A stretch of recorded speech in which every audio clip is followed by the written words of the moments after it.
শুভ দুপুর। আশা করি সবাই ভালো আছো। আমিও ভালো আছি, কিন্তু ভাদ্র মাসের পচা গরমে ভালো নেই। এই একটু বৃষ্টি হচ্ছে, আবার গরম দিচ্ছে, বৃষ্টিটা কমে গেলেই গরম লাগছে।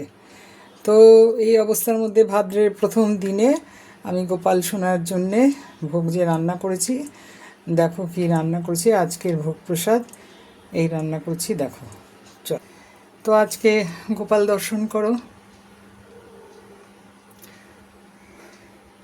আমার আরও ঠাকুর দর্শন করে নাও।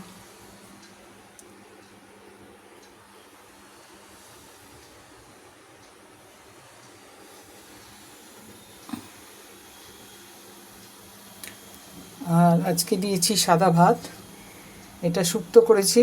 প্রথম শুক্তো বানালাম, কারণ যা গরম পড়েছে শুক্তোই খেতে হবে এখন।